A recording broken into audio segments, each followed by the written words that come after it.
For 29 years, I carried a piece of paper in my wallet that nobody knew about. It wasn't a photo, it wasn't a letter, it was a crumpled store receipt, faded ink on cheap thermal paper, the kind of thing most people would throw away without a thought. But for me, that receipt carried the weight of an entire lifetime. It was from 1994. I was 25 years old then, working at the steel factory outside of Youngstown, Ohio.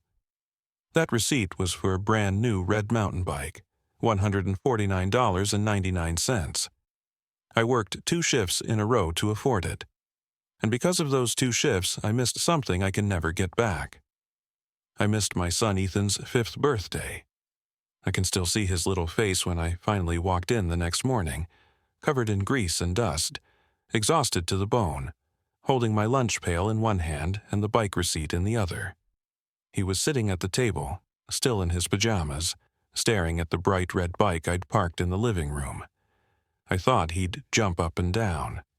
I thought he'd scream with joy.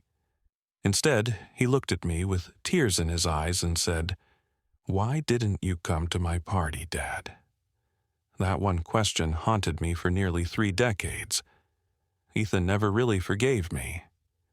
To him, that birthday was proof that his father chose work over him, that no matter what I bought, no matter how hard I worked, I didn't show up when it mattered most. What Ethan never knew, what I never found the right words to explain, was that I was showing up in the only way I knew how. My father walked out when I was 7. I grew up with nothing, and I swore my boy would never know that feeling, never go without. I thought he'd understand when he saw the bike, but to a 5-year-old what mattered wasn't the gift, it was me, and I wasn't there. So I kept the receipt.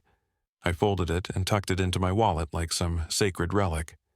Through job changes, through moves, through every broken wallet that eventually fell apart, I always saved that piece of paper.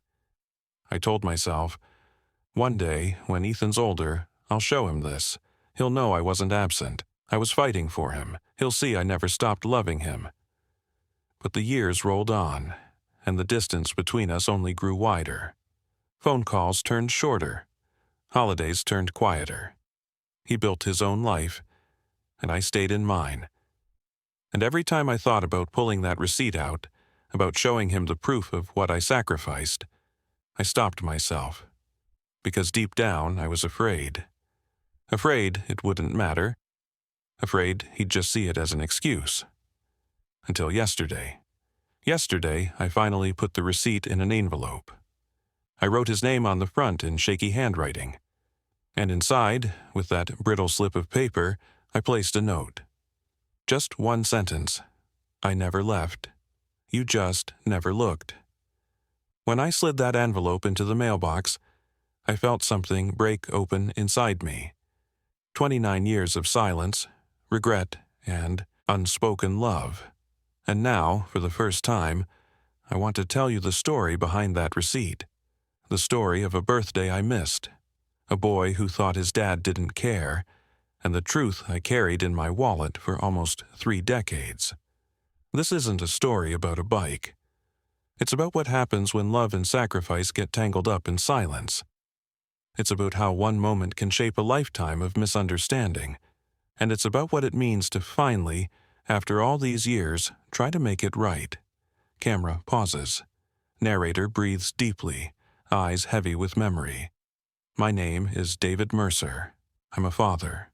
I'm a husband.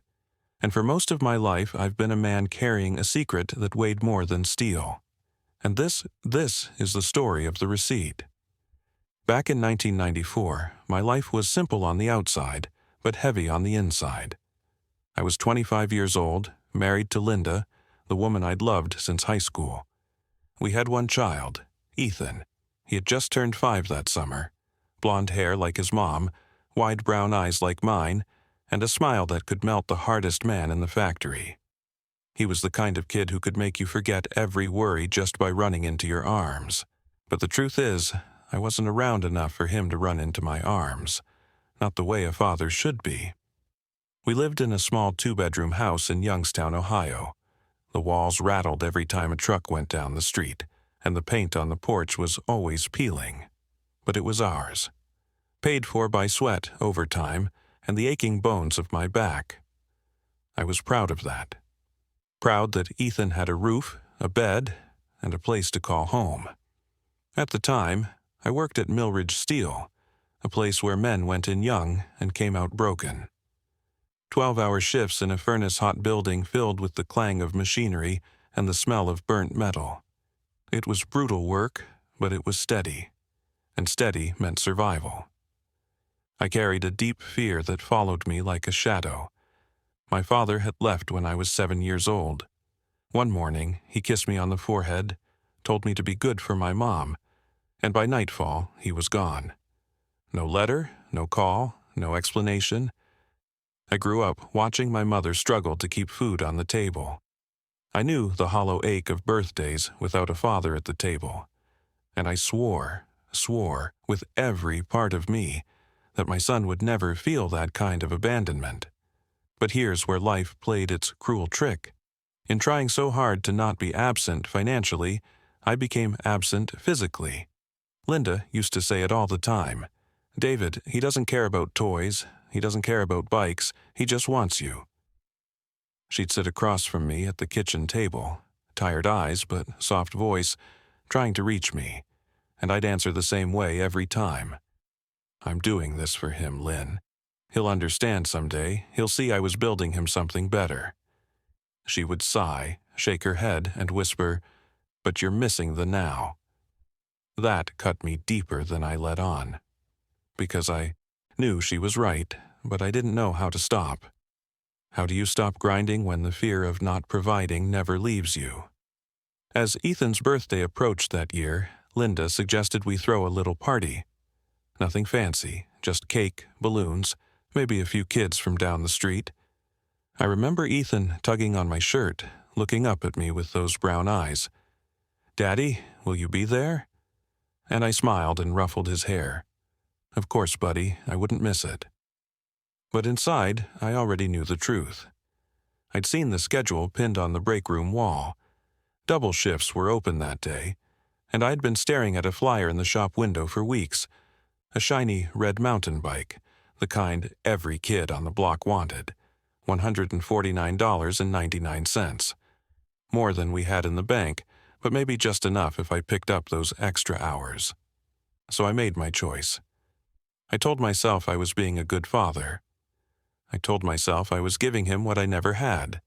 I imagined his face lighting up, his little hands gripping the handlebars, his voice shouting, "Thanks, Dad." That fantasy carried me through the long nights at the factory. Every clang of metal, every drop of sweat, I pictured that smile. And in my mind, it was worth it. But here's the truth I didn't want to face.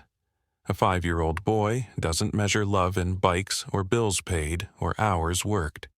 He measures love in presence, in the sound of your voice singing happy birthday, in the sight of you clapping when he blows out the candles, in the warmth of your arms when he's too shy to open his presents in front of everyone. And on that birthday, I wasn't there. That's the world I lived in before everything cracked open. The world where I thought sacrifice meant love, where silence meant strength, and where a shiny red bike was supposed to make up for an empty chair at the table. Camera lingers on David as he looks down at his hands, voice catching slightly.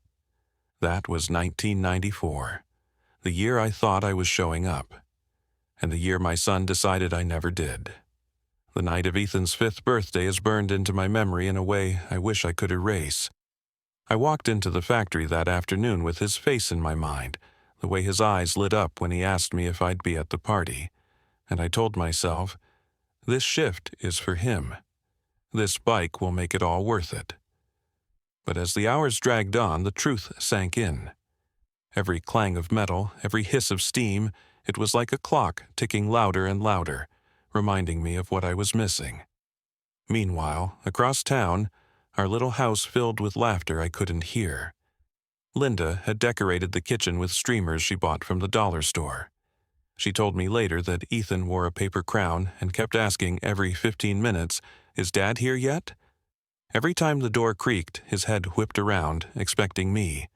But I wasn't there. Instead, I was in that factory, shoulders aching, fingers blistered, watching the hands of the clock crawl past midnight. By the time I punched out, the streets were silent. The birthday candles had long been blown out. The cake was sitting stale on the counter. When I walked in, Ethan was asleep on the couch, still in his little party hat, a half-opened gift on his lap. Linda looked up at me with tired eyes, and there was no anger in them, just disappointment. The kind that cuts deeper than yelling ever could. "You missed it, David," she whispered. I remember setting my lunch pail down, pulling the folded receipt from my pocket and whispering back, "But he'll have the bike." The next morning, I wheeled it into the living room, a gleaming red mountain bike with streamers on the handlebars.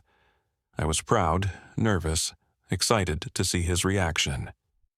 Ethan padded into the room in his pajamas, his hair messy from sleep. He stopped when he saw the bike. For a moment, I thought it worked. His mouth opened, his eyes widened, but then he turned and looked at me. And instead of joy, his little voice cracked as he asked the words that would haunt me for decades. "Why didn't you come to my party, Dad?" I froze. How do you explain double shifts and bank accounts to a 5-year-old? How do you tell him you missed his birthday because you thought money could prove your love? So I said the only thing I could. "I had to work, buddy, but I got you this. Just for you." He touched the handlebars gently, but his face didn't light up. He didn't hug me. He didn't shout, "Thank you."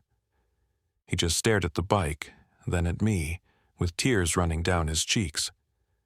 And then he turned and walked back into his room, shutting the door without another word. That sound, the click of his bedroom door, was louder than the machines in that factory. From that day forward, something shifted between us. Ethan rode that bike, sure, but he never mentioned it to me.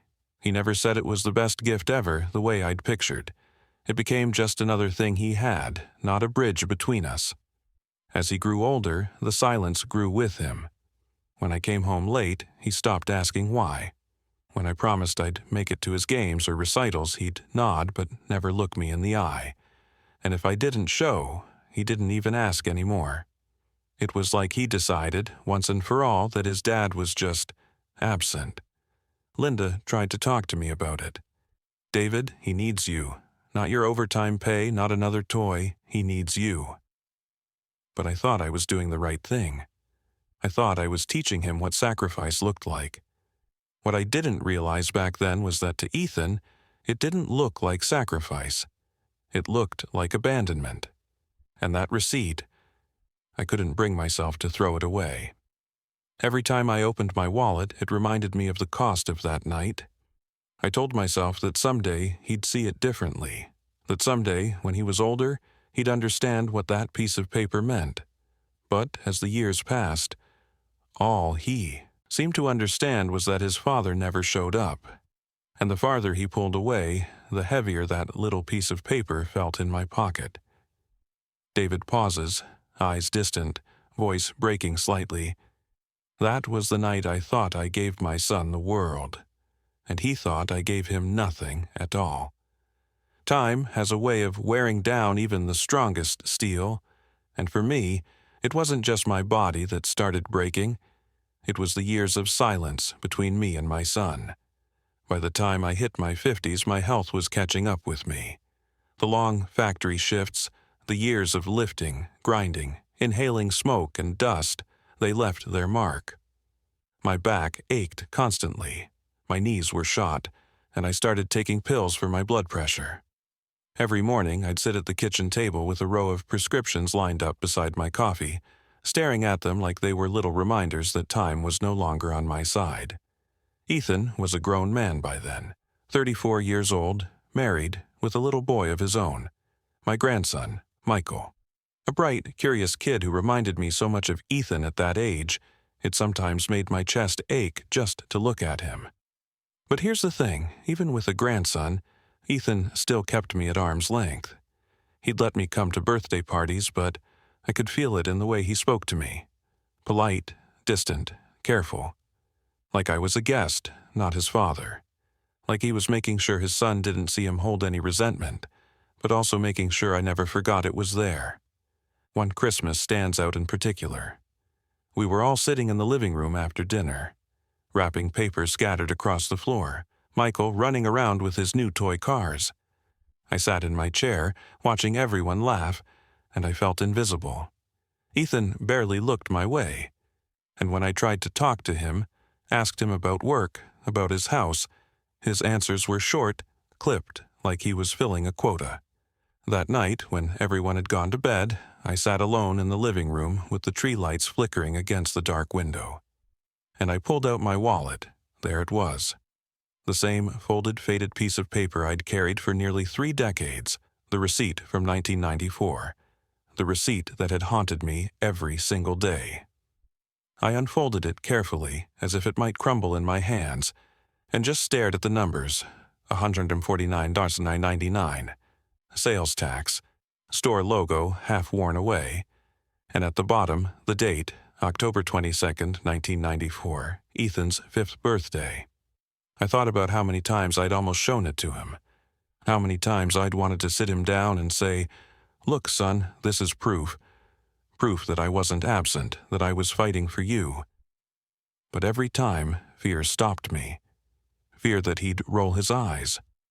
Fear that he'd think it was pathetic. Fear that it wouldn't heal the wound. It would rip it wider. But sitting there that night, I realized something. The fear didn't matter anymore. I was running out of time. My body was failing, and my words had failed me long enough. So I took a piece of paper from the drawer and wrote a note. Just one sentence. Nothing long, nothing flowery. Just the truth I hadn't been able to say for 29 years. I never left, you just never looked. I folded the note, slipped it into an envelope, placed the receipt inside, and for the first time in my life, I addressed something to my son, not with hesitation, but with certainty. The next morning, I walked down the cracked sidewalk to the mailbox at the corner. My hands were shaking so badly I almost dropped the envelope. My heart pounded like I was about to face a judge. And in a way, I was. When I slid that letter through the slot, I stood there for a long time, staring at the blue metal door as if it might open and hand it back. But it didn't. It swallowed 29 years of silence in one motion. I walked home lighter than I'd felt in decades. Not because I knew how he'd react, I didn't. For all I knew, he'd tear it up, throw it away, never mention it again. But because for the first time since that night in 1994, I had finally spoken. David leans forward, voice low, almost trembling. And that was the moment everything began to change. When Ethan called me after receiving that letter, it felt like 29 years of silence cracked open in a single breath. His voice on the other end of the line was shaking, raw. "Dad," he said. Just that one word. But it wasn't cold this time. It wasn't distant. It was soft, vulnerable, like the little boy who used to wait by the window. "I got your letter," he whispered. I didn't know. I thought you just didn't care." And in that moment, all I could say, choking back tears, was, "Son, I never cared about anything more than you." There was a long pause. Then he said something I never expected. "I kept something, too." "What do you mean?" I asked. "I still have the card I made for you that night, the one I was going to give you at the party. It's been in a box all these years." His voice broke. "I never gave it to you because you weren't there." I sat in my chair, clutching the phone like it was the only thing holding me up. For nearly 3 decades, I carried a receipt in my wallet, thinking it was proof of my love. And all that time, my son carried a birthday card he never gave me, proof of his hurt. 2 scraps of paper, one showing sacrifice, the other showing absence, both telling a story of love and misunderstanding that nearly broke us. That night, we didn't fix everything. A phone call can't erase 30 years of distance, but for the first time, we spoke honestly. We cried together. And for the first time since he was a boy, Ethan said, "I love you, Dad." Those words felt like forgiveness and homecoming all at once. Now, as I sit here, older, slower, carrying more scars inside and out, I think about what this whole journey really means. I used to believe love was about sacrifice, about working until my hands bled, about grinding until my back gave out, about giving my son everything I never had. But here's the truth. Sacrifice without presence feels invisible. Kids don't see the double shifts or the unpaid bills. They see the empty chair at the birthday table. They hear the silence when their dad doesn't clap at their recital. I thought I was teaching Ethan what it meant to be a provider. What I was really teaching him was that work came first, and for that, I'll carry regret for the rest of my life. But I also learned something else. Love doesn't expire. Even after nearly 3 decades of silence, a door can still crack open. Even when pain feels permanent, healing can begin with just a few honest words. That receipt I carried all those years. It was never just a receipt, it was a reminder of the night everything went wrong. But it was also a promise I never gave up on. A promise that maybe one day I'd find the courage to explain myself. And Ethan's card, the one he never gave me, it reminded me that he was waiting too. Waiting for me to show up, not with gifts or paychecks, but with presence. 2 pieces of paper, both fragile, both faded, but both carrying enough weight to bend 30 years of our lives.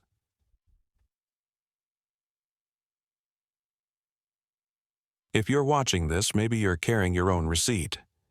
Maybe it's not a slip of paper.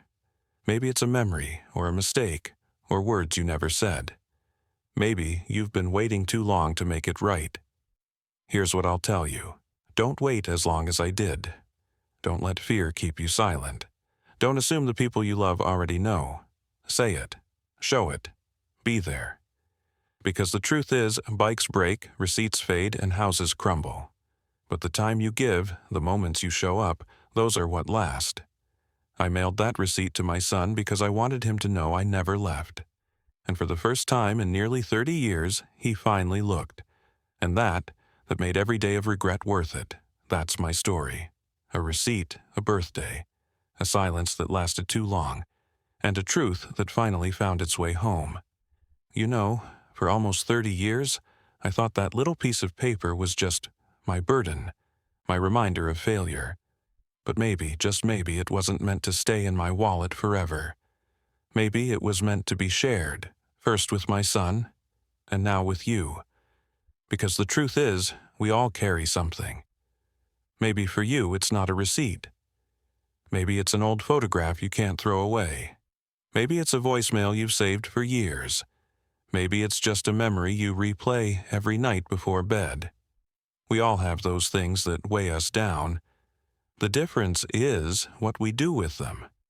Do we let them rot inside us, or do we find the courage to finally put them in someone else's hands? For me, mailing that receipt was terrifying. I didn't know if Ethan would slam the door harder than ever. But he didn't. He opened it. And for the first time in decades, I felt like I was let back inside my son's heart. And that's what I want for you. Don't wait. Don't assume there will always be another chance. If you love someone, say it. If you regret something, face it. If you're carrying a receipt of your own, whatever it may be, put it where it belongs.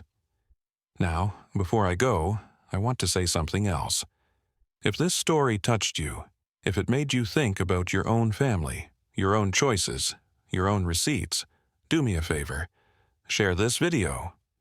Not for me, but for someone who might need to hear it. Someone who's still holding back words they should have said years ago. And if you've got a story like mine, drop it in the comments. Be honest, be raw. I'll read every one I can, because I know I'm not the only father or son or mother or daughter who's been through this. Sometimes just telling your story is the first step toward healing. And of course, if you want to hear more stories like this, real stories about love, regret, forgiveness, and the pieces of life that make us human, make sure to subscribe to the channel. Hit that little bell so you don't miss the next one. I spent 29 years waiting to be understood, and I don't want you to wait that long. So take this story with you. Let it remind you that love isn't just sacrifice, it's presence.